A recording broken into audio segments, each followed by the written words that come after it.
नमस्कार, स्वागत है आप सभी का ताज न्यूज के इस बुलेटिन में और मैं हूं आपके साथ नेहा। बुलेटिन की शुरुआत करेंगे विस्तार से, लेकिन आज सबसे पहले देख लेते हैं इस वक्त की हेडलाइंस।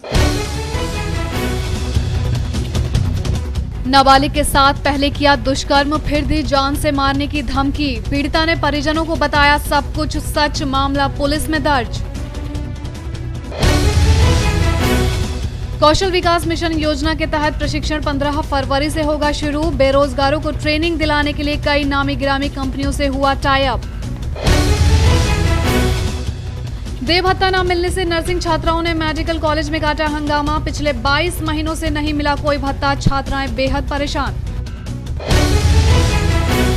और सर्द मौसम में बरसात से हर शहरी के मुंह से निकली उफ। आम जनजीवन उतरा पटरी से, गरीबों की बढ़ी मुश्किलें। और अब समाचार विस्तार से। थाना शमशाबाद के नगला कंचन में बहन के देवर ने नाबालिग के साथ दुष्कर्म कर जान से मारने की धमकी दी, लेकिन जैसे ही पीड़िता अपने घर पहुंची तो उसने पूरा मामला परिजनों को बताया, जिस पर परिजनों ने रिपोर्ट दर्ज कराई है, जिस पर पुलिस ने पीड़िता को मेडिकल के लिए भेज दिया है। थाना शमशाबाद इलाके के नगला कंचन में एक नाबालिग किशोरी को उसी के बहन के देवर ने दुष्कर्म का शिकार बनाया और फिर जान से मारने की धमकी दी। ये वाकया है 13 जनवरी का। पीड़ित किशोरी आगरा के जगदीशपुरा की रहने वाली है। पीड़ित किशोरी की बहन रजनी, जो कि थाना शमशाबाद के नगला कंचन में रहती है। रजनी गर्भवती होने के कारण अपनी छोटी बहन को अपने साथ रखी हुई थी, लेकिन उसे नहीं मालूम था कि जहां वो रह रही है वहां एक शैतान भी रह रहा है। रजनी के ही देवर रूपा ने 13 जनवरी को किशोरी को घर में अकेला पाकर उसे अपनी हवस का शिकार बनाया। उसके बाद कल पीड़िता की बहन का पति उसे जगदीशपुरा छोड़ आया। उधर रूपा ने दुष्कर्म के बाद पीड़िता को जान से मारने की धमकी भी दी। इस वजह से वो घर तो आ गई, लेकिन किसी को कुछ भी नहीं बताया और घर में रोती रही। जब उसके परिजनों ने रोने का कारण पूछा तो जो किशोरी ने बताया उसे सुनकर पीड़ित लड़की के घर वालों के पैरों तले जमीन खिसक गई। आनन फानन में किशोरी के घर वाले आरोपी के घर पहुंच गए और आरोपी के साथ मारपीट कर दी। उसके बाद पुलिस को सूचना दी तो मौके पर पहुंची पुलिस ने आरोपी रूपा को गिरफ्तार कर लिया। फिलहाल किशोरी का मेडिकल परीक्षण कराया गया है और थाना शमशाबाद में आरोपी के खिलाफ मुकदमा दर्ज करा दिया गया है।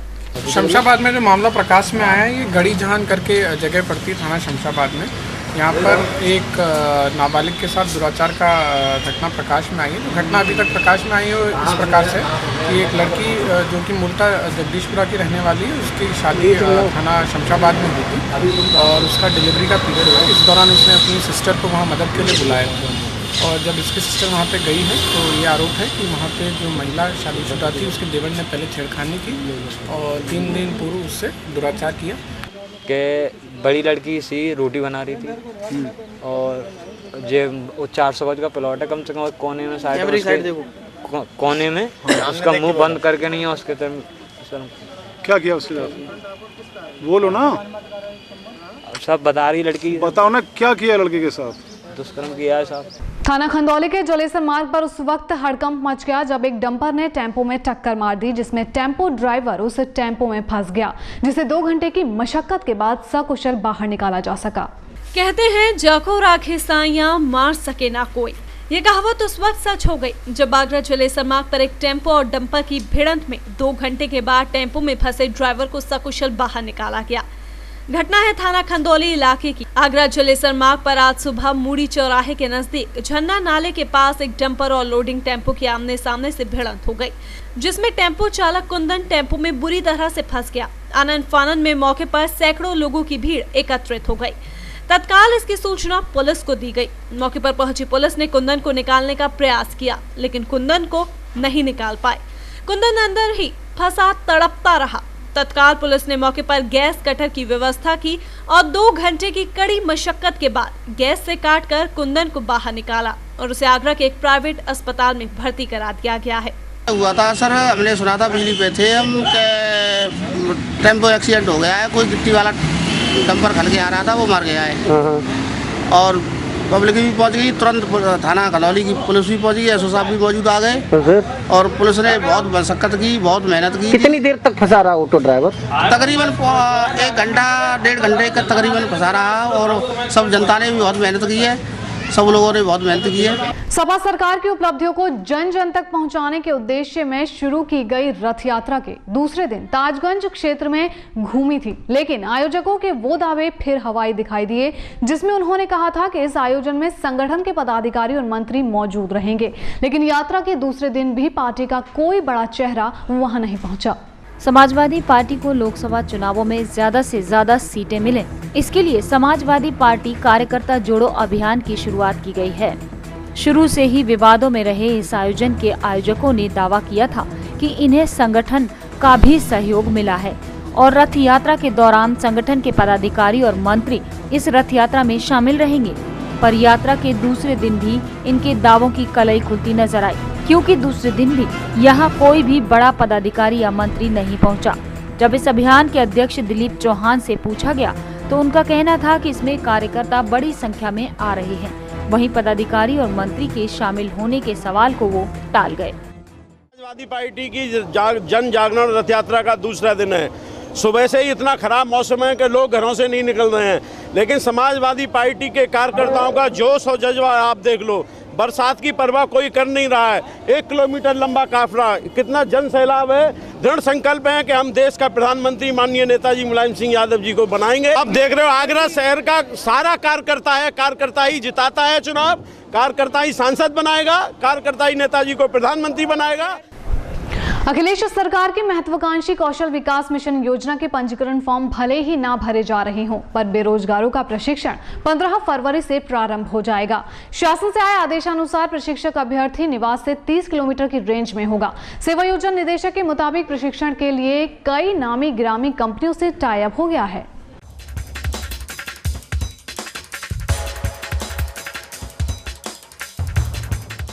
कौशल विकास मिशन योजना के तहत बेरोजगारों को प्रशिक्षित कर रोजगार दिलाने के प्रयास किए जा रहे हैं। 10 जनवरी से शुरू हुई योजना के लिए ऑनलाइन रजिस्ट्रेशन कराए जा रहे हैं, लेकिन तकनीकी कारणों से विभाग की वेबसाइट लॉगिन नहीं हो पा रही है।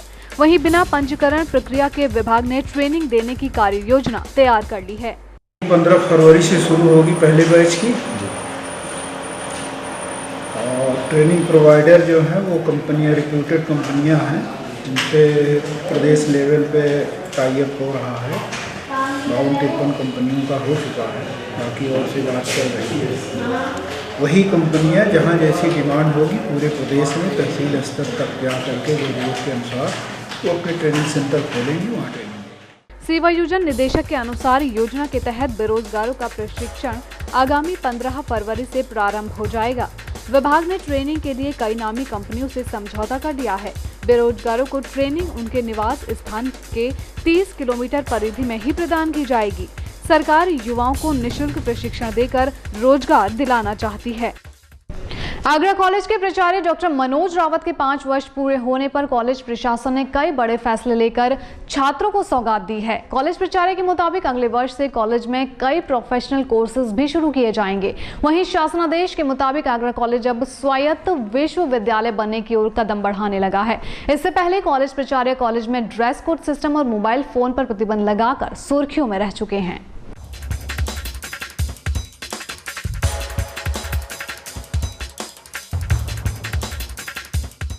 आगरा कॉलेज आगरा के प्राचार्य डॉक्टर मनोज रावत ने 17 जनवरी 2009 को कॉलेज प्राचार्य का पद संभाला था। प्रिंसिपल डॉक्टर रावत ने इन 5 वर्षों के दौरान कई ऐतिहासिक फैसले भी लिए। कॉलेज में मास कम्युनिकेशन समेत कई नए कोर्सेज भी इस दौरान शुरू किए गए हैं।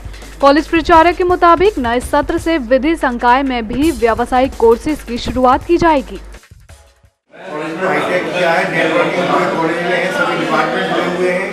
बच्चों के लिए कंप्यूटर लैब, इंटरनेट सुविधा लाइब्रेरी में उपस्थित है, वाईफाई सुविधा हमने दी है, बच्चे लैपटॉप से अपना कार्य कर सकते हैं। ये सबको करते हुए स्टूडेंट अगर लाभ लेना चाहता है बहुत कुछ हमने उसके लिए किया है। विश्वविद्यालय से हम रिक्वेस्ट कर सकते हैं, लेकिन हमारा आगे आने वर्ष में कॉलेज को ऑटोनॉमस करने का प्रस्ताव भी है। ऑटोनॉमी में अगर हम जाते हैं तो फिर मैं सोचता हूँ ये कॉलेज बहुत 5 वर्ष पूरे होने पर कॉलेज प्राचार्य ने प्रेस वार्ता का आयोजन कर कई जानकारियां दी। इससे पूर्व कॉलेज में ड्रेस कोड व्यवस्था के साथ मोबाइल फोन पर भी प्रतिबंध लगाकर प्राचार्य सुर्खियों में रह चुके हैं। अब यूजीसी टीम के निरीक्षण के बाद कॉलेज प्रशासन स्वायत्त विश्वविद्यालय की ओर भी कदम बढ़ाने लगा है। सत्र स्कूल शुरू होने के 7 महीने बीत जाने के बाद आखिरकार डॉक्टर भीमराव अंबेडकर विश्वविद्यालय प्रशासन को मुख्य परीक्षाओं की सुध आ ही गई। विश्वविद्यालय प्रशासन ने मुख्य परीक्षाओं के लिए तैयारियां शुरू कर एजेंसियों को जिम्मेदारी सौंप दी है, लेकिन विश्वविद्यालय कार्यप्रणाली के अनुसार पिछले 2 वर्षों के परीक्षाफल अभी तक पूरी तरह से घोषित ही नहीं हुए हैं। ऐसे में एक बार फिर परीक्षा कराना कितना औचित्यपूर्ण होगा, ये शायद विश्वविद्यालय प्रशासन ही भली भांति जान सकता है। देखिए, बीएड प्रैक्टिकल के बारे में हम लोगों ने प्रारंभ करने का निर्णय लिया था, लेकिन सिविल हाईकोर्ट का निर्णय हम लोगों के संज्ञान में आया।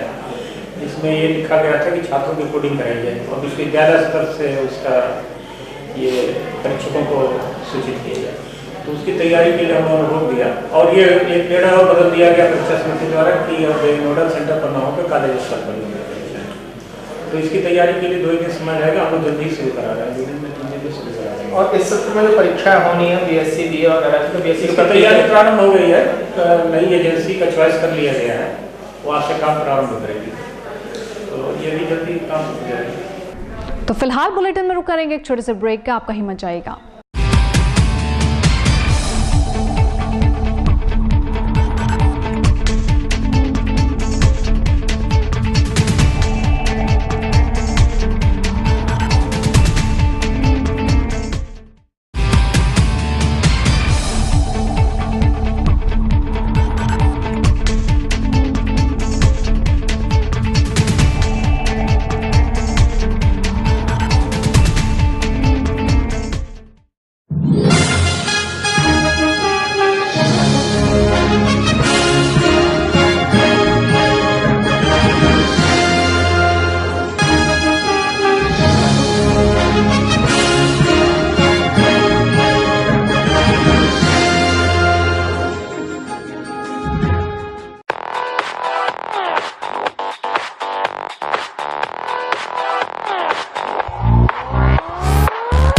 बालाजी ज्वेलर्स, गोल्ड, सिल्वर और डायमंड ज्वेलरी मिलने का विश्वसनीय स्थान। हमारे यहाँ आपको gold, hallmark certificate gold jewellery नए कलेक्शन के साथ उपलब्ध मिलेगी।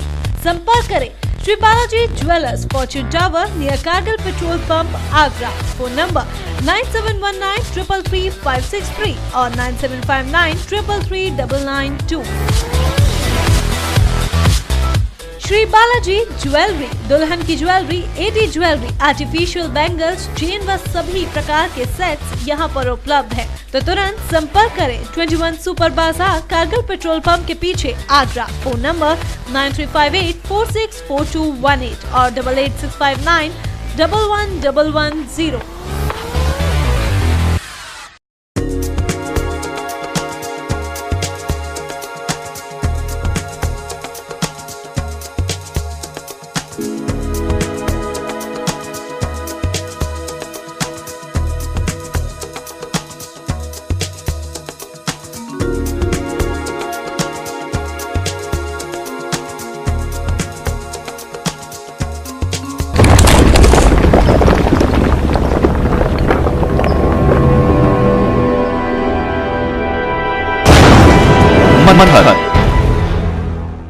Gayatri Development presents Manhar Greenshire. Specifications: lush green park, green environment, spacious house with car park inside, wide road inside the campus, 24-hour water supply, according Vastu. Contact at 5th floor, Ramantar, Sanjay Place, Agra. Contact number 9219696623. Dot number 0562 400 437.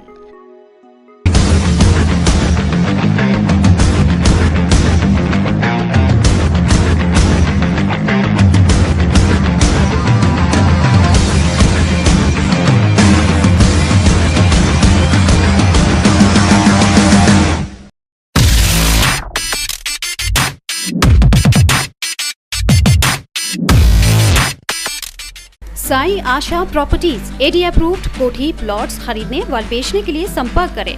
ताज नगरी 2 में AD approved plots के लिए संपर्क करें।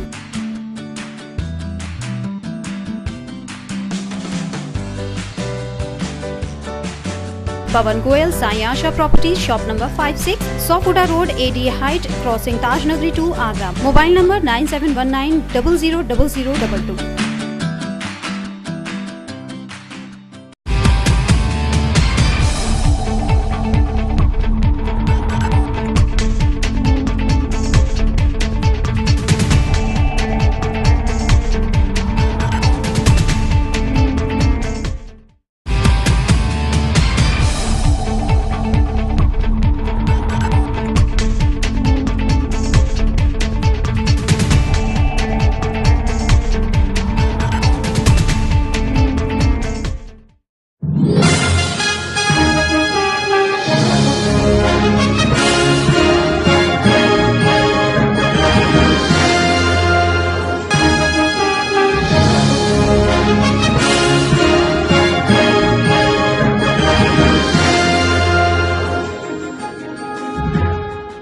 Break के बाद एक बार फिर से आप सभी का स्वागत है। अब एसएन मेडिकल कॉलेज में आने वाले गरीब मरीजों को डायलिसिस के लिए भटकना नहीं पड़ेगा। इसके लिए हेल्प आगरा ने गरीब मरीजों को डायलिसिस से संबंधित जरूरी दवाएं और सामान निःशुल्क देने की जिम्मेदारी ले ली है। हेल्प आगरा के पदाधिकारियों ने कॉलेज प्राचार्य को लिखित में आश्वासन देकर कहा है कि संस्था की फार्मेसी पर गरीबों के लिए निःशुल्क दवाइयां भी उपलब्ध रहेंगी। अभी तक एसएन मेडिकल कॉलेज में डायलिसिस के लिए आने वाले मरीजों को दवाएं और जरूरी सामान खुद खरीदना पड़ता था। अब हेल्प आगरा एसएन में डायलिसिस से संबंधित जरूरी दवाएं निःशुल्क मुहैया करवाएगी। संस्था के पदाधिकारियों ने कॉलेज प्राचार्य को लिखित आश्वासन देकर कहा कि अब कॉलेज प्रशासन को दवाएं बाहर से नहीं खरीदनी पड़ेंगी। किडनी रोग से संबंधित सैकड़ों मरीज हर रोज मेडिकल कॉलेज में डायलिसिस के लिए आते हैं, जिनमें से अधिकांश बेहद गरीब होते हैं। हेल्प आगरा के साथ हमारे जो डायलिसिस यूनिट के इंचार्ज हैं डॉक्टर निगम, उनके साथ बैठ के 1-2 बैठकें हुई।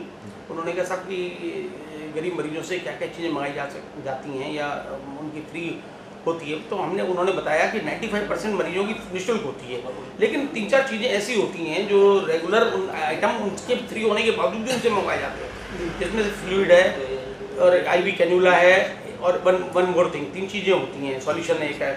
तो ये 3 चीज़ें मंगाई जाती हैं। तो ये 3 चीज़ें भी हेल्प आगरा आज अबेंडेंटली अपने उस पर हमें उपलब्ध करा रहा है उन गरीब मरीजों के लिए।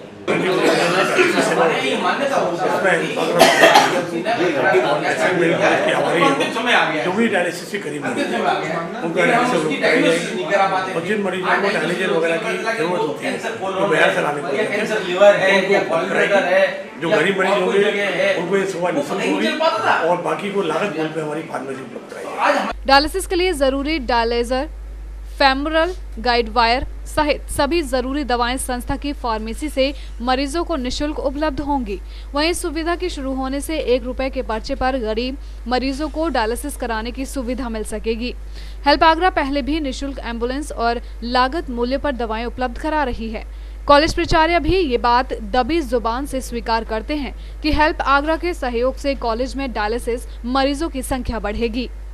महानगर बस चालकों की मनमानी का खामियाजा भगवान टॉकीज चौराहे के दुकानदारों को उठाना पड़ रहा है। अनियंत्रित बसों की वजह से चौराहे पर हर समय जाम के हालात बने रहते हैं, जिससे दुकानदारों का व्यवसाय पूरी तरह से चौपट हो रहा है। लेकिन पुलिस प्रशासन का इस ओर कोई ध्यान नहीं है। भगवान टॉकीज चौराहे पर महानगर बस चालकों की मनमानी का असर साफ देखने को मिल रहा है। सिटी बसों के लिए बनाए गए बस स्टॉपेज पर बसों को ना खड़ा कर अनियंत्रित ढंग से महानगर बसों की पार्किंग की वजह से चौराहे पर जाम की स्थिति हर पल बनी रहती है, जिससे आम जनमानस को मुश्किल होती है, जिसकी वजह से भगवान टॉकीज चौराहे स्थित क्षेत्रीय दुकानदारों को भी खासी दिक्कतों का सामना करना पड़ रहा है। वहीं दुकानदारों की माने तो सिटी बस चालकों को कई बार कहने के बाद भी वो बसों को सही जगह पर नहीं रोक रहे हैं। ये है कि ये इन्होंने यहाँ से भी बसों के लिए खोल रखा है दरवाज़ा, या तो जो इसको बंद करें या इसको 2 जगह से खोल रखा है। पूरे दिन यहाँ जाम लगा रहा था इसी वजह से। गाड़ियों का काम होने का बाजार है, गाड़ियाँ कहाँ खड़ी हों, बैंक ऊपर लगी हुई है, बैंक का ग्राहक कहीं और खड़ी करता है, कहीं इधर से उधर भागता है। उनकी बैंक की कैश बैंक आती है, वो इधर से उधर जाम लगाती है पूरा, वो भी क्या करे। यहाँ पे कहीं पे भी व्यापारी के लिए कोई सुविधा नहीं है। पेशाब घर वहाँ खोल दी पार्किंग, उसमें आदमी ने पेशाब घर। ये बस प्रशासन की सबसे ज़्यादा कमी है। सब जगह से गुहार ला ली, थाने पे कोई सुनता नहीं है। वो कहता था हम क्या करें। वाले चाबी देके चले जाते हैं, बोले हम इसी तरीके का जाम लगाएंगे, हमसे ना कहें। और बल्कि प्रशासन से कहें, प्रशासन कोई सुनाई नहीं कर रहा है।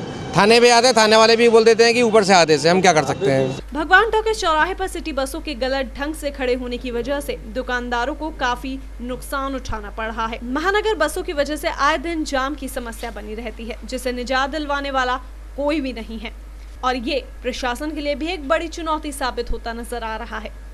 बहरहाल अब देखना होगा कि शहर का प्रमुख चौराहा कहलाया जाने वाला भगवान टॉकीज चौराहा जाम के झाम से आखिर कब मुक्त हो पाता है।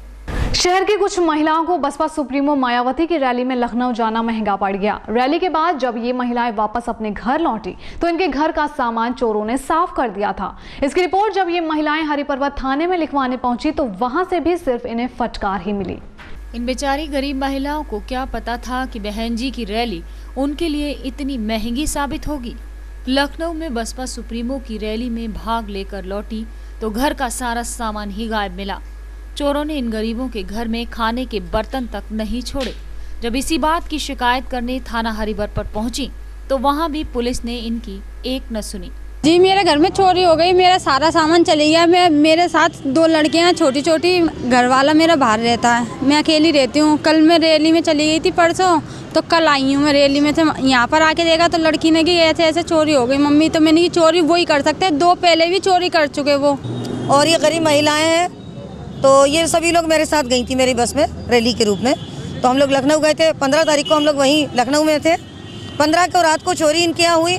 जो सामान इनका, एक गरीब औरत है, इसके लिए जो भी सामान गया है वो बहुत मुश्किल है इसके लिए, और बहुत परेशान है ये। जब इस परेशानी के अंदर इसने मुझे फ़ोन किया तो मैं इसकी सहायता के लिए आई।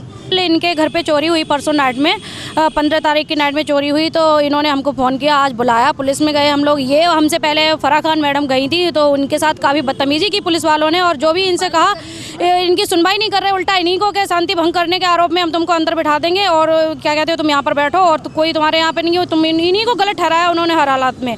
पीड़ित महिलाओं का दर्द सुन राजनीतिक दलों की रहनुमाएं भी इनकी मदद के लिए पहुंची। पीड़ित महिलाओं की माने तो पुलिस ने इन्हें थाने से डरा धमका कर भगा दिया है। अब ये तो पुलिस ही जाने कि आखिर इन महिलाओं की रिपोर्ट क्यों दर्ज नहीं की गई। क्या ये बसपा समर्थन का मामला था या फिर इनकी गरीबी का? महीने भर से पड़ रही कड़ाके की सर्दी अब अचानक हुई झमाझम बारिश से और बढ़ गई है। मौसम के इस बदले मिजाज ने लोगों का घरों से निकलना दूभर कर दिया है। वहीं कृषि विभाग के अधिकारी बारिश को किसानों के लिए बेहद फायदेमंद बता रहे हैं।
और सचिन के लाखों फैंस का सपना आखिरकार पूरा होने जा रहा है। जी हां, सचिन को 4 फरवरी को भारत रत्न से सम्मानित किया जाएगा और ये सम्मान उन्हें देंगे राष्ट्रपति प्रणब मुखर्जी। हालांकि सचिन के साथ वैज्ञानिक CN राव को भी भारत रत्न से सम्मानित किया जाएगा, लेकिन सचिन का भारत रत्न मिलना यानी करोड़ों भारतवासियों का एक अहम सपना पूरा होना जो उन्होंने सचिन के लिए देखा था।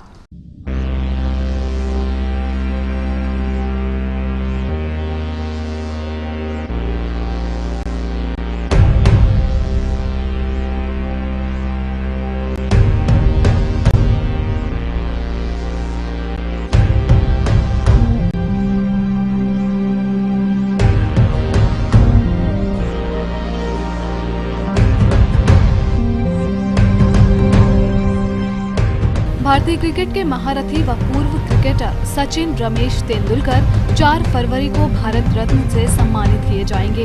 16 नवंबर 2013 को मुंबई के वानखेड़े स्टेडियम में अपना 200वां टेस्ट खेलकर सचिन ने अंतर्राष्ट्रीय क्रिकेट को अलविदा कह दिया था। इसके कुछ घंटे बाद ही राष्ट्रपति भवन की ओर से सचिन को भारत रत्न देने का ऐलान हो गया। 40 साल के तेंदुलकर देश के पहले ऐसे खिलाड़ी होंगे जिन्हें भारत रत्न से सम्मानित किया जाएगा।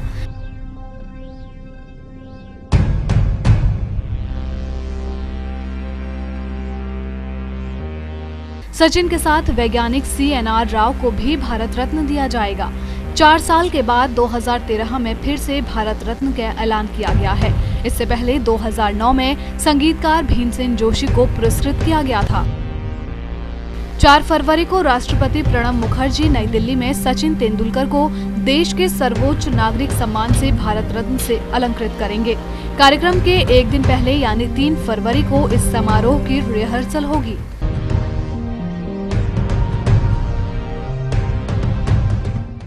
डॉक्टर अंबेडकर बार एसोसिएशन द्वारा दीवानी प्रांगण में वार्षिक बैठक का आयोजन किया गया। बैठक के दौरान एसोसिएशन के पूर्व अध्यक्ष व महासचिवों का सम्मान किया गया। वहीं जिला जज द्वारा एसोसिएशन की वेबसाइट का उद्घाटन भी किया गया।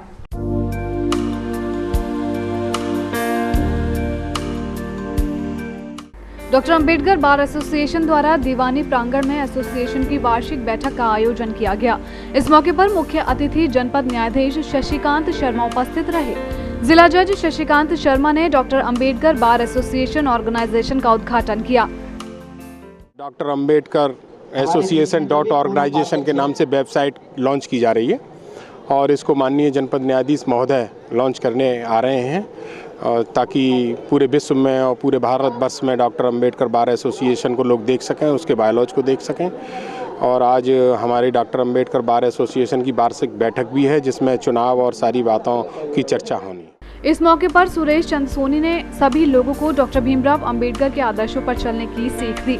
इस मौके पर जनपद न्यायाधीश द्वारा वेबसाइट का उद्घाटन भी किया गया। कार्यक्रम के दौरान पूर्व अध्यक्षों व महासचिवों को सम्मानित किया गया। साथ ही बार का चुनाव फरवरी माह 2014 में कराए जाने की घोषणा की गई।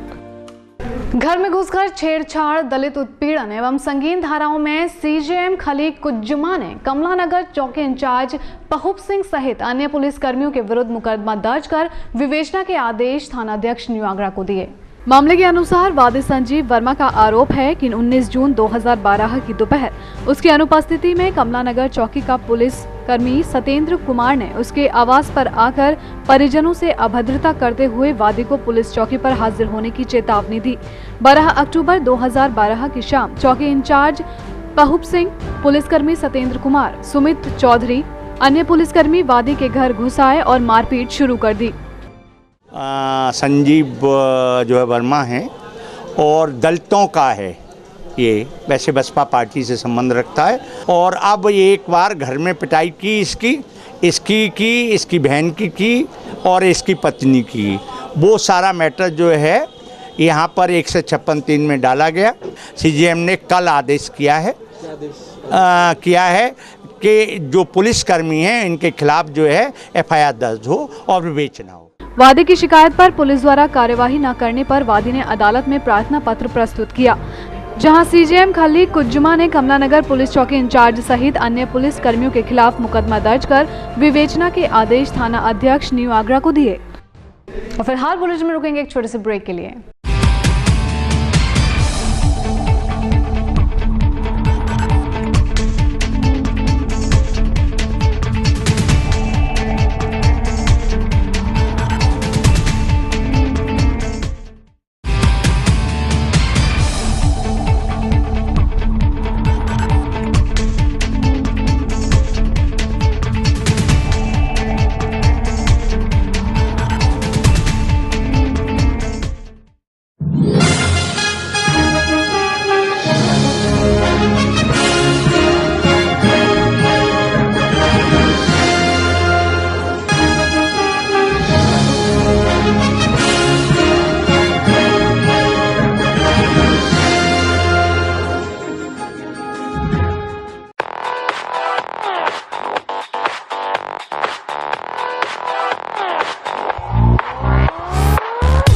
बालाजी ज्वेलर्स, गोल्ड, सिल्वर और डायमंड ज्वेलरी मिलने का विश्वसनीय स्थान। हमारे यहाँ आपको gold, hallmark certificate gold jewellery नए कलेक्शन के साथ उपलब्ध मिलेगी।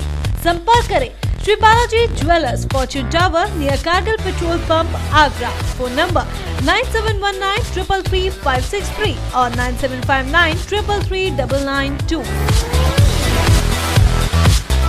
श्री बालाजी ज्वेलरी, दुल्हन की jewellery, AD jewellery, artificial bangles, chain व सभी प्रकार के सेट्स यहाँ पर उपलब्ध है। तो तुरंत संपर्क करें 21 सुपर बाजार, कारगिल पेट्रोल पंप के पीछे, आगरा। फोन नंबर 9358464218 और 8865911110।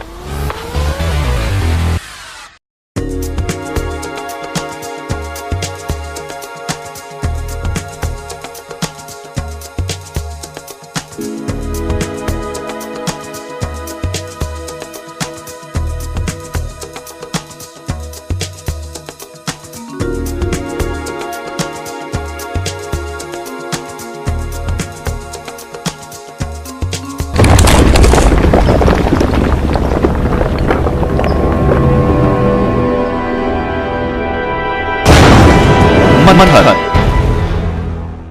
Gayatri Development presents Manhar Green Shire.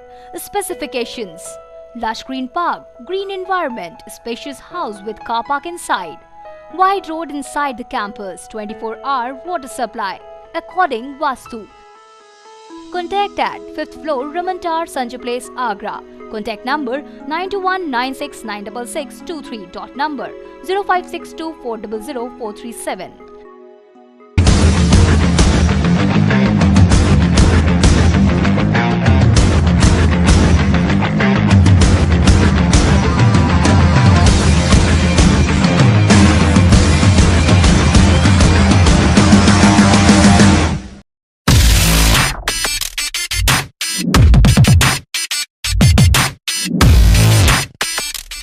Sai Asha properties area approved कोठी प्लॉट्स खरीदने व बेचने के लिए संपर्क करें। ताज नगरी 2 में एरिया अप्रूव्ड प्लॉट्स के लिए संपर्क करें।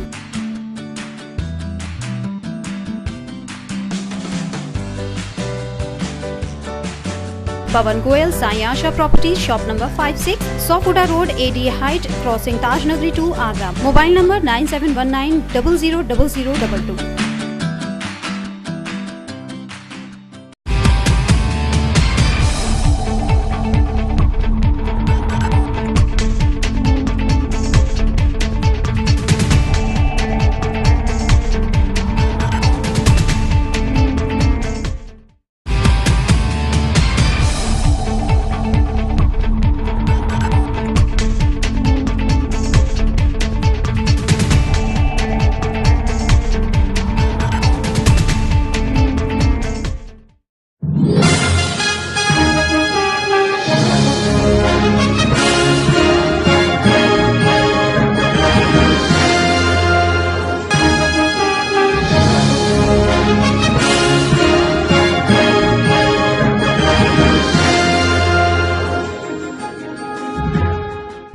ब्रेक के बाद एक आई फिर से शुरू करते हैं अगली खबर। यूपी सरकार ने प्रदेश के बेरोजगार युवक युवतियों के लिए कौशल विकास योजना का शुभारंभ किया है।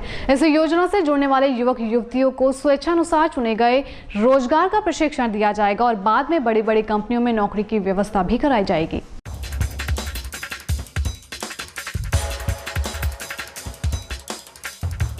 यूपी सरकार ने प्रदेश के बेरोजगार युवक युवतियों को रोजगार की सौगात दी है। प्रदेश सरकार ने बेरोजगार युवक युवतियों को रोजगार योग्य बनाने के लिए कौशल विकास मिशन की शुरुआत की है, जिसमें 14 से 35 साल के युवक युवतियों को उनकी इच्छा के अनुसार रोजगार सिखाया जाएगा और हो सका तो बड़ी बड़ी कंपनियों में नौकरी की व्यवस्था भी करवाई जाएगी। ये कौशल विकास कार्यक्रम ये राज्य सरकार द्वारा शुरू किया गया महत्वाकांक्षी कार्यक्रम है।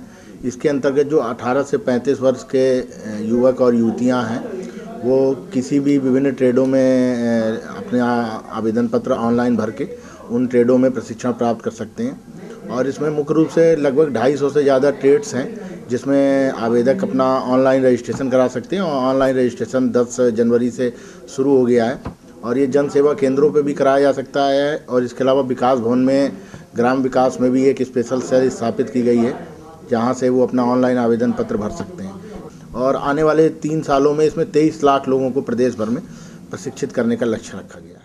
सरकार द्वारा चलाया जा रहा ये प्रशिक्षण शिविर एकदम निशुल्क है, जिसमें 34 सेक्टरों में 273 पाठ्यक्रमों का समावेश होगा। सभी पाठ्यक्रमों में अंग्रेजी और कंप्यूटर की जानकारी विशेष तौर से दी जाएगी। प्रशिक्षण प्राप्त करने वाले आवेदकों को सरकार द्वारा मान्यता प्राप्त प्रमाण पत्र भी दिए जाएंगे ताकि आवेदक प्रशिक्षण प्राप्त करने के बाद नौकरी न करे तो खुद का रोजगार खोल सके। फिलहाल विकास भवन में प्रशिक्षण सीखने वालों के रजिस्ट्रेशन किए जा रहे हैं। आम आदमी पार्टी ने लोकसभा चुनाव 2014 की तैयारियां शुरू कर दी हैं। आगरा शहर में पार्टी का पहला वार्ड कार्यालय शाहगंज में खोला गया, जिसमें कार्यालय उद्घाटन के बाद पार्टी कार्यकर्ताओं के साथ आगामी कार्यक्रम की योजना को लेकर बैठक की गई। शाहगंज शोरू कटरा में आम आदमी पार्टी ने अपना पहला वार्ड कार्यालय खोलकर आगामी यूपी लोकसभा चुनाव की तैयारी का बिगुल बजा दिया है। पार्टी कार्यालय का उद्घाटन समाज सेवी और आप के वरिष्ठ कार्यकर्ता चिम्मन लाल के हाथों फीता काटकर किया गया। इस कार्यालय में पार्टी के आगरा जनपद के कार्यकर्ताओं को बुलाकर आगामी कार्यक्रम की जानकारी दी गई। घर घर जाके हम लोग लोगों से जनसंपर्क कर रहे हैं और कोशिश हम लोगों की है कि हम लोग प्रत्येक लोगों के व्यक्ति के घर पे पहुँचें और जनसंपर्क करें और 26 तारीख को ये कार्यक्रम आगरा के अंदर एक ऐसा कार्यक्रम हो जो ऐतिहासिक कार्यक्रम के रूप में देखा जाए। आज हमने अपने कार्यालय का शाहगंज क्षेत्र में शुरुआत करी है। एक वार्ड का कार्यालय है हमारा, जिसका यहाँ पर पचौरी जी ने एक रेंट एग्रीमेंट दिया है। इस 100 रुपये के रेंट एग्रीमेंट पर हम यहाँ पर आज से कार्यालय अपना खोल रहे हैं और पचौरी जी को और यहाँ क्षेत्र के शाहगंज क्षेत्र के लोगों को बहुत धन्यवाद, जिन्होंने पूरा विश्वास करते हुए अपना स्थान मात्र 1 रुपये किराए पर पार्टी को दिया है। आपने यूपी के आगरा जिले में अपना पहला कार्यालय खोलकर साफ कर दिया है कि आगामी यूपी लोकसभा चुनावों की तैयारी में ताजनगरी की भूमिका अहम होने वाली है। आगरा के शाहगंज में खोले गए वार्ड कार्यालय जैसे कार्यालय शहर के हर वार्ड में खोले जाएंगे, जिससे ताजनगरी के हर कोने का व्यक्ति पार्टी को और पार्टी हर व्यक्ति की समस्या को सुन सके और उसे खत्म करने की कोशिश कर सके। हालांकि यही फॉर्मूला पार्टी ने दिल्ली में चलाया था, जिस पर सरकार बनने के बाद कम ही ध्यान दिया जा रहा है। अखिल भारतीय मातृवैश्य महिला मंडल द्वारा रक्तदान महादान शिविर का आयोजन समर्पण ब्लड बैंक दहली गेट पर किया गया। मकर संक्रांति के पर्व पर खिचड़ी, तिल, वस्त्र, फल, गुड़ का दान दिया जाता है, लेकिन महिला मंडल के सदस्यों ने रक्तदान के संकल्प के साथ इस पुनीत कार्य में बढ़ चढ़कर हिस्सा लिया। निकला है, कोई वस्त्र दान करता है, कोई खिचड़ी दान कर रहा है, तिल दान कर रहा है और खाद्य सामग्री दान कर रहा है, लेकिन हमारा खंडारी महिला मातृवैश्य महिला मंडल खंडारी ने रक्तदान के कार्य, इस पुनीत कार्य के भागीदारी बनना है। ये हमारा रक्तदान शिविर है। ये अब की हमने संक्रांति पर इसका संकल्प लिया कि ये ताकि हम जो सब करते हैं उसे थोड़ा अलग हटके करें और ये इस दान से हम किसी की जिंदगी को बचा सकते हैं। बस ये प्रणता सब बहनों का। शुक्रवार को मध्य कटरा स्थित देना बैंक की आगरा शाखा के नए परिसर का शुभारंभ बैंक के अधिकारियों द्वारा दीप प्रज्वलित कर व फीता काट कर किया गया। साथ ही जनता की सेवा एवं आर्थिक विकास के लिए बैंक की प्रतिबद्धता को दोहराया गया। इस अवसर पर बैंक शाखा के कई अधिकारी मौजूद रहे और बैंक के शुभारंभ के अवसर पर आए कमिश्नर प्रदीप भटनागर ने शहर के लोगों के हित में इस बैंक शाखा के शुभारंभ की बात कही। जो परंपरागत साहूकार से हटकर अब प्रोफेशनल जो कमर्शियल बैंक्स हैं उसमें जो काम होता है वो हमारे देश के लिए हित में है, हमारी जनता के हित में है। तो इसी कड़ी में ये आज जो देना बैंक की नई ब्रांच का उद्घाटन हो रहा है वो एक भाग है। मैं बैंक के मैनेजर चेयरमैन को बधाई देता हूँ कि उन्होंने आगरा को एक नया तोहफा दिया है। आगरा में एक ही शाखा थी अभी तक, उसको उसमें शिफ्ट किया, ATM दिया है यहाँ पर। दूसरी शाखा हम लोग अलीगढ़ रोड पर खोलने जा रहे हैं। यूपी में हमारी प्रेजेंस बहुत कम है, हमारी करीब 60 ब्रांचें हैं। यूपी में एक्सपेंशन गति से करा जा रहा है और 2014-15 में 20 ब्रांचें और खुलेंगी, तो लगभग 100 ब्रांचें हमारी हो जानी चाहिए यूपी और उत्तराखंड। बिजनेस क्या है? महाप्रबंधक M.K. शर्मा ने इस अवसर पर ग्राहकों को संबोधित करते हुए कहा कि नए परिसर में बैंक की शाखा खुलने से स्थानीय सभी वर्ग के ग्राहकों से प्राप्त ऋण प्रस्तावों को तत्काल स्वीकृति प्रदान करने और समय पर ऋण उपलब्ध कराने से सभी को बड़ी सुविधा होगी और कम से कम समय में उनकी आवश्यकताओं की पूर्ति होने के साथ ही उन्हें बैंकिंग में मदद भी मिलेगी। वर्तमान परिदृश्य को देखते हुए शाखा के माध्यम से कृषि, सूक्ष्म एवं लघु उद्यम, आवास, शिक्षा एवं रिटेल और नेट बैंकिंग के क्षेत्रों में ग्राहकों को ऋण उपलब्ध होगा। Sikandra Agra doctor MPS world school द्वारा सक्सेसफुल पेरेंटिंग सेमिनार का आयोजन किया गया, जिसमें अहमदाबाद से आए अंतर्राष्ट्रीय ख्याति प्राप्त वक्ता, प्रशिक्षित जोवन पुत्रा, अन्य वक्ताओं ने सफल पेरेंटिंग के महत्वपूर्ण टिप्स देते हुए अभिभावकों को जागरूक किया।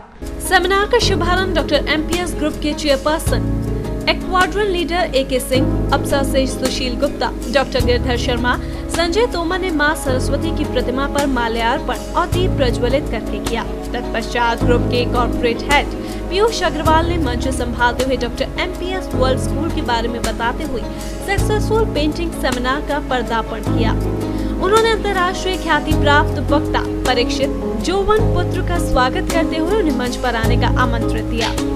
परीक्षित जोवन पुत्रा ने सेमिनार की शुरुआत करते हुए वहां उपस्थित अभिभावकों को अपने नौनिहालों की बेहतर परवरिश करने के कुछ रामबाण गुण सिखाए। डॉक्टर एमपीएस के पीयूष अग्रवाल ने बताया कि ये स्कूल प्राथमिक शिक्षा के क्षेत्र में सराहनीय कार्य करते हुए आगरा एवं उत्तर भारत के छात्रों और अभिभावकों को सही दिशा प्रदान कर रहा है। सक्सेसफुल पेरेंटिंग सेमिनार से निश्चित ही यहाँ अभिभावकों को लाभ मिलेगा। इस सेमिनार में लगभग 300 अभिभावकों ने हिस्सा लिया और साथ ही बताया कि सेमिनार के आयोजन से आगरा के अभिभावकों में एक नया जोश और अपने नौनिहालों की देखरेख और परवरिश के दृष्टिकोण में जागरूकता आएगी। काफी समय से चली आ रही अटकलों को विराम देते हुए कांग्रेस ने ये साफ कर दिया है कि राहुल गांधी पीएम पद की रेस में नहीं है। जहां पहले ये कयास लगाए जा रहे थे कि कांग्रेस की तरफ से पीएम के लिए सिर्फ और सिर्फ राहुल का ही नाम होगा, वहीं इस बात से इनकार करते हुए कांग्रेस अब राहुल बनाम मोदी की लड़ाई खत्म कर रही है।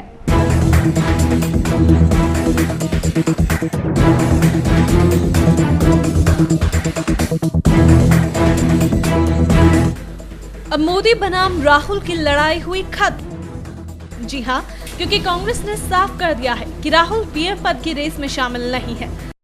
राहुल जी के बारे में चर्चा हुई। राहुल जी खुद भी बोले, कार्य समिति के सभी सदस्य चाहते थे कि जैसा आप अनुमान लगा रहे हैं काफी समय से कि उन्हें प्रधानमंत्री पद का उम्मीदवार घोषित किया जाए, लेकिन ये जब चर्चा काफी सीमा तक हो चुकी तो कांग्रेस अध्यक्ष ने बीच में इंटरवीन किया। उन्होंने ये कहा कि कांग्रेस की ऐसी कोई परंपरा नहीं है। हालांकि इससे पहले 8 दिसंबर को कांग्रेस अध्यक्ष सोनिया गांधी ने कहा था कि सही समय आने पर वो पीएम पद के लिए अपने दावेदार को पेश करेंगी। People need not worry. At the opportune time, the prime ministerial candidate, the name of him will be announced. हर तरफ यही कयास लगाए जा रहे थे कि राहुल का ही नाम सामने आएगा और ये तब और साफ हो गया जब सार्वजनिक तौर पर 3 जनवरी को अपनी प्रेस कॉन्फ्रेंस में प्रधानमंत्री मनमोहन सिंह ने कह दिया कि वो पीएम की रेस में नहीं है और अपनी तीसरी पारी नहीं खेलेंगे। I am not going to be a candidate for the prime ministership if the UPA were to come back into power. यहाँ तक कि पहली बार राहुल गांधी 15 जनवरी को कांग्रेस कोर ग्रुप की बैठक में शामिल हुए थे। अब कयास लगाया जा रहा था कि राहुल को जल्द ही कोई बड़ी जिम्मेदारी सौंपी जाएगी, लेकिन पीएम पद की रेस में उन्हें आगे करने की बजाय कांग्रेस ने राहुल को 2014 चुनावों के प्रचार कैंपेन की कमान संभालने की जिम्मेदारी सौंपी है और कहा है कि पीएम उम्मीदवार घोषित करना हमारी परंपरा नहीं। लेकिन कांग्रेस के इस फैसले ने उन्हें सवालों के घेरे में लाकर खड़ा कर दिया है। हालांकि कांग्रेस परंपरा का हवाला दे रही है, लेकिन सवाल फिर भी उठ रहे हैं कि क्या कांग्रेस मोदी से डर गई है? क्या कांग्रेस ने हार मान ली है और इसलिए राहुल को आगे करना नहीं चाहती? क्या कांग्रेस वंशवाद के आरोप से बचना चाहती है? क्या इसका एक कारण ये भी है कि अन्य पार्टियों के मुकाबले कांग्रेस के पास कोई चुनावी मुद्दा नहीं है? पार्टी में एकता की कमी न होना, भीड़ को वोट बैंक में बदल पाने में असफल साबित होना, ये वो सवाल है जो विपक्षी लगातार उठा रहे हैं। ऐसे में एक सवाल ये भी है कि भाजपा जहां विकास के मुद्दे को लेकर चुनावी मैदान में है, आम आदमी पार्टी भ्रष्टाचार के मुद्दे को लेकर चुनावी मैदान में है, तो फिर कांग्रेस आखिर क्यों पीछे है और अभी तक अपने पत्ते क्यों नहीं खोल रही? आखिर किस नीति के साथ कांग्रेस इस बार 2014 के मैदान में उतरेगी? वैसे ये बात कांग्रेस की एआईसीसी की बैठक में साफ हो सकती है, क्योंकि जहां सोनिया ने अपने भाषण में कहा कि राहुल के लिए जो फैसला है वो उनका अंतिम फैसला है, वहीं जब राहुल को पीएम बनाने के लिए नारे लगे तो राहुल ने बीच में आकर साफ कर दिया कि अपने भाषण में वो हर एक बात क्लियर कर देंगे। इस बार गणतंत्र दिवस के मौके पर प्रसिद्ध स्वर कोकिला लता मंगेशकर वो गीत गाने जा रही हैं जो उन्होंने देश के प्रथम प्रधानमंत्री के सामने पहली दफा गाया था, और इस गीत को गाते समय उनकी आवाज का वो दर्द हर देशवासी जब भी इस गीत को सुनता है जरूर महसूस करता है। मेरे वतन के लोगों जरा आँख में भर लो। साल 1963, दिन 27 जनवरी। मौका भारत चीन का युद्ध में शहीद हुए सैनिकों को श्रद्धांजलि देने का। मशहूर गीत लता मंगेशकर के गाए और कवि प्रदीप द्वारा लिखे गए मशहूर गीत ए मेरे वतन के लोगों के 50 साल का जश्न धूमधाम से मनाने की पूरी तैयारी हो चुकी है।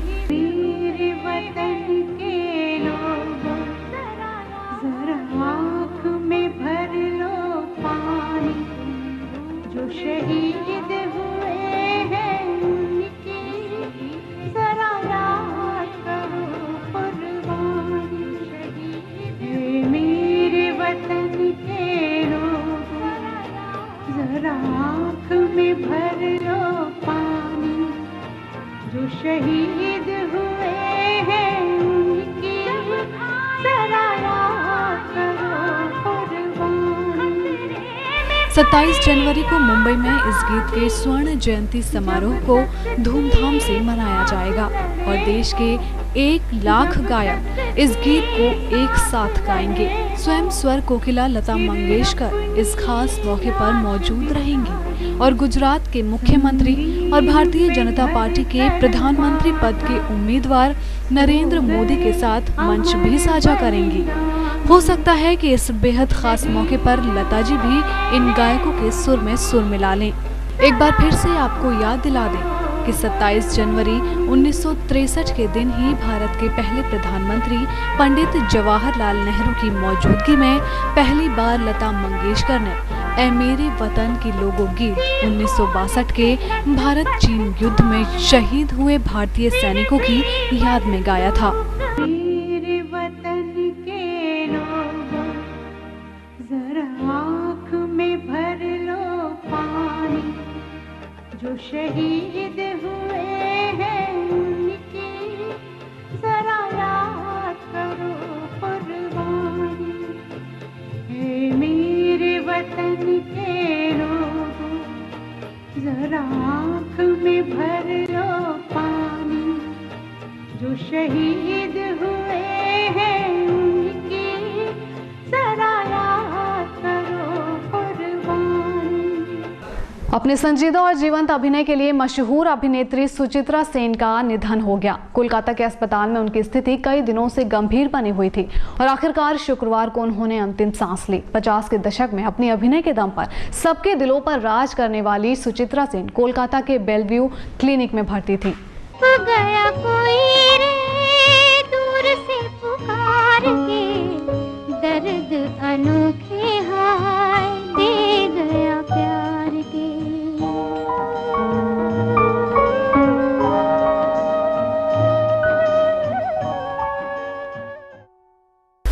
बॉलीवुड की मशहूर अदाकारा सुचित्रा सेन का शुक्रवार को निधन हो गया। 82 वर्षीय सेन के फेफड़ों में इन्फेक्शन की शिकायत थी, जिस वजह से वो कई दिनों से बीमार चल रही थी और बहुत कमजोर हो गई थी। उन्हें लगातार ऑक्सीजन थेरेपी, चेस्ट फिजियोथेरेपी और नेबुलाइजेशन पर रखा गया था। हिंदी सिनेमा के दर्शकों के लिए सुचित्रा की पहचान सिर्फ 7 फिल्मों से है। सबसे पहले बिमल रॉय की फिल्म देवदास, जो कि 1955 में रिलीज हुई, जिसमें उन्हें पार्वती यानी कि पारो का रोल मिला और फिल्म को उन्होंने यादगार बनाया। बिमल रॉय पहले इस रोल के लिए मीना कुमारी को लेना चाहते थे। सुचित्रा सेन की अभिनय क्षमता, बॉडी लैंग्वेज और मैनरिज्म का सही उपयोग गुलजार साहब ने फिल्म आंधी में किया। संजीव कुमार के साथ उनकी जोड़ी लाजवाब रही और हिंदी दर्शकों के एक बड़े समूह ने पहली बार सुचित्रा के सौंदर्य और अभिनय प्रतिभा को नजदीक से देखा, जाना और समझा। इस खूबसूरत अभिनेत्री को ताज न्यूज की श्रद्धांजलि। गया कोई रे दूर से पुकार के, दर्द अनोखे हाय दे गया प्यार के।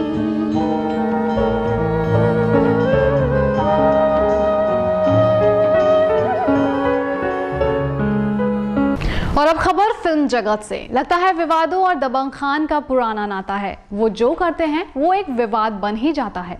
और हाल ही में अपनी फिल्म जय हो के प्रमोशन के दौरान अहमदाबाद में सलमान की नरेंद्र मोदी से हुई मुलाकात ने भी एक विवाद का रूप ले लिया है और इसलिए अब सलमान ने फिल्म के प्रमोशन के तरीके में कुछ बदलाव करने का फैसला किया है। पेश है एक रिपोर्ट। ये है बॉलीवुड के दबंग खान, जो हमेशा बीइंग ह्यूमन का नारा देते हैं, लेकिन ना चाहते हुए भी कुछ ना कुछ ऐसा कर जाते हैं कि वो एक विवाद बन जाता है। अब हाल ही का मामला देख लीजिए। कुछ दिनों पहले सलमान खान अपनी 24 जनवरी को रिलीज होने वाली फिल्म जय हो का प्रमोशन करने के लिए अहमदाबाद पहुंचे थे और वहां पर उन्होंने गुजरात के मुख्यमंत्री और भाजपा के पीएम उम्मीदवार नरेंद्र मोदी से मुलाकात भी की थी। उनके साथ लंच किया और मकर संक्रांति के पर्व को देखते हुए दोनों ने मिलकर पतंगबाजी भी की थी। सिर्फ इतना ही नहीं, अपने इंटरव्यू में तो सलमान मोदी को गुड मैन भी कह गए, लेकिन उन्हें क्या पता था कि उनकी ये मुलाकात उनके लिए परेशानी खड़ी कर देगी। चारों तरफ सलमान और मोदी की मुलाकात का विरोध हुआ। सोशल मीडिया पर सलमान की किरकिरी हुई तो वहीं आक्रोशित लोगों ने सलमान की फिल्म जय हो के पोस्टर्स जलाकर उनकी फिल्म का बायकॉट करने का फैसला किया। लेकिन इन सबको देखते हुए सलमान ने ही अपनी फिल्म के प्रमोशन का तरीका बदल दिया है। अब सलमान जिस भी राज्य में प्रमोशन के लिए जाएंगे, वहां के मुख्यमंत्री से मुलाकात करेंगे और अब उनका प्रस्तावित कार्यक्रम दिल्ली में है। यानी अब सलमान दिल्ली के सीएम और आम आदमी पार्टी के संयोजक अरविंद केजरीवाल से भी मुलाकात करेंगे। सिर्फ यही नहीं, सलमान ने एक ऑनलाइन म्यूजिक एप्लीकेशन हंगामा जय हो फ्रेंड्स ऑफ फ्रेंड्स लॉन्च किया है। इस एप्लीकेशन के जरिए वे अपने फैंस से भी मिल सकेंगे। इस एप्लीकेशन के लिंक के लिए लोगों को बस 0922313888 पे मिस्ड कॉल देनी है या फिर SMS हंगामा टाइप कर 54646 पर भेजना है। उसके बाद ये म्यूजिक एप्लीकेशन आपको अपनी जीमेल, फेसबुक या ट्विटर अकाउंट से लॉगिन करनी है और उसके बाद फिल्म के गाने सुनकर उन्हें आगे अपने दोस्तों के पास शेयर करना है और इस तरह आपके दोस्त भी उसे आगे शेयर करेंगे अपने दोस्तों को। और जिसकी सबसे बड़ी चेन होगी, उनसे सलमान खान खुद मुलाकात करेंगे। खैर, अब सलमान ने ये तो नया तरीका लोगों को लुभाने के लिए और विवाद से बचने के लिए निकाल लिया है, लेकिन देखना होगा कि ये कितना कारगर साबित होता है। एक बार फिर बॉलीवुड की दुनिया में कुछ ऐसा हुआ है जिसकी किसी को भी उम्मीद नहीं थी। साल 2014 में सितारों से सजी बी टाउन की दुनिया में एक और हैरान कर देने वाली बात हुई है। हाल ही में आयोजित हुए स्टार गिल्ड अवार्ड्स के दौरान बी टाउन के दो दुश्मन दोस्तों की तरह गले मिलते नजर आए। जी हाँ, बात कर रहे हैं सलमान खान और शाहरुख खान की। जी हाँ, इस तस्वीर को देखकर चौंकिए मत। एक बार फिर बी टाउन के दो जानी दुश्मन दोस्त की तरह मिलते नजर आए हैं और ना सिर्फ गले मिले बल्कि दोनों ने एक दूसरे की फिल्म की तारीफ भी की। ये खूबसूरत नजारा देखने को मिला सितारों से सजी स्टार गिल्ड अवार्ड्स की शाम के दौरान, जब शो को होस्ट कर रहे थे दबंग खान और साल के बेस्ट एंटरटेनर का अवार्ड दिया गया शाहरुख खान को। और जब शाहरुख को ये अवार्ड दिया गया तब सलमान और शाहरुख ने एक दूसरे को गले लगाया। इससे पहले फिल्म इंडस्ट्री के ये दो बड़े सितारे 2013 में एक कांग्रेस नेता द्वारा आयोजित इफ्तार पार्टी के दौरान एक दूसरे के गले मिले थे, लेकिन इसे उस शुभ मौके पर महज शिष्टाचार करार दिया गया था। लेकिन अब साल 2014 में एक बार ऐसा ही हुआ। न सिर्फ ये दोनों गले मिले बल्कि जब सलमान शो को होस्ट कर रहे थे तब किंग खान खड़े अपनी कुर्सी ढूंढ रहे थे। तब सलमान ने शाहरुख को उनकी फिल्म चेन्नई एक्सप्रेस की अपार सफलता के लिए बधाइयां दी और शाहरुख ने भी फट से हाथ हिलाकर बधाई को स्वीकार किया। सिर्फ इतना ही नहीं, जब बातों बातों में सलमान ने शाहरुख को जय हो बोलने को कहा तो शाहरुख ने भी मान रखते हुए सलमान की अपकमिंग फिल्म जय हो का टाइटल बोला। खैर, जब ये हुआ तब हर कोई इस नज़ारे को बस देखता ही रह गया। लेकिन क्या इसे देखकर अब ये माने कि दुश्मनी की बर्फ अब धीरे धीरे पिघलकर दोस्ती में तब्दील हो रही है? खैर, ये तो आने वाला समय ही बताएगा। एसएन मेडिकल कॉलेज के नर्सिंग छात्राओं ने देय भत्ता न मिलने से प्राचार्य कार्यालय पर प्रदर्शन कर रोष जाहिर किया। नर्सिंग स्टूडेंट्स के मुताबिक उन्हें पिछले 22 महीने से देय भत्ता नहीं मिला है। कॉलेज प्राचार्य से संपर्क करने पर हर बार टालमटोल होने से परेशान छात्राओं ने आगामी सोमवार से हड़ताल पर जाने का मन बना लिया है। नर्सिंग छात्राओं के हड़ताल पर जाने से मेडिकल कॉलेज की स्वास्थ्य सुविधाएं चरमरा सकती हैं।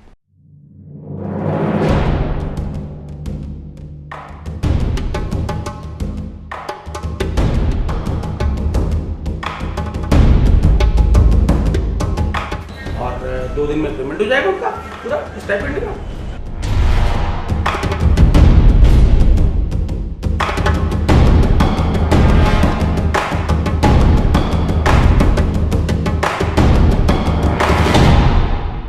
इसके अलावा हम कभी भी अगर उनसे कुछ कहते हैं तो अभद्र व्यवहार किया जाता है उनसे।